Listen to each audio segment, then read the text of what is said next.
Mga anak, ipakita ninyo sa akin na kayo'y tunay ng nagbago. Sa bawat hakbang ninyo sa katuwiran, ako'y nalulugod. At dahil dito, ibubuhos ko ang aking masaganang biyaya, hindi lamang sa inyo, kundi maging sa buong pamilya ninyo, dobleng pagpapala ang inyong tatanggapin.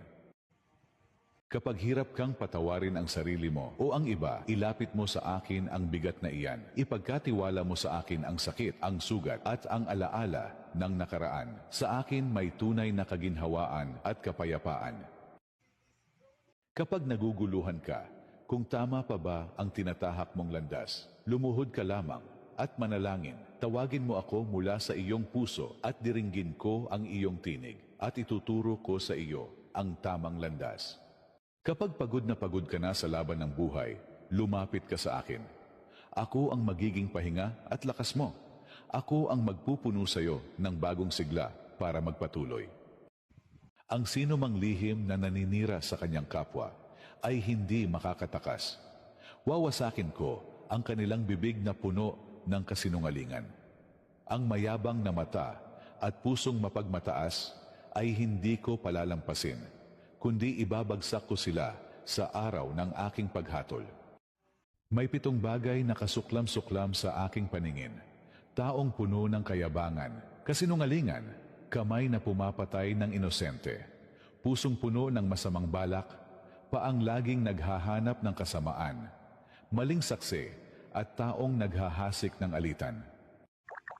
Mga pinuno ng bayan, dinggin ninyo ako, huwag kayong magnakaw at lamangan ang inyong nasasakupan. Huwag ninyong ipagwalang bahala ang pag-iyak ng mga mahihirap sapagkat nakikita ko ang lahat ng inyong ginagawa.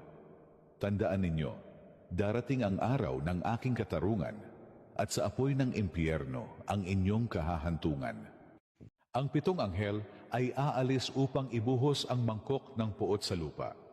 At walang makakatakas sapagkat ang aking puot ay ibubuhos sa lahat ng tumangging magsisi at namuhay sa kasalanan.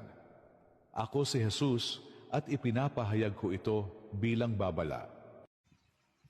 Anak, ang tagumpay ay hindi lamang nasusukat sa iyong narating, kundi sa kabutihang naibahagi mo.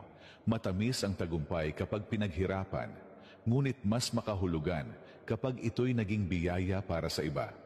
Ako si Jesus at sinasabi ko sa inyo, darating ang araw na ang dagat ay magiging tulad ng dugo ng isang patay. Ang lahat ng nilalang na may buhay sa dagat ay mamamatay. Ito ay tanda ng hatol ng Diyos laban sa kasalanan ng sanlibutan.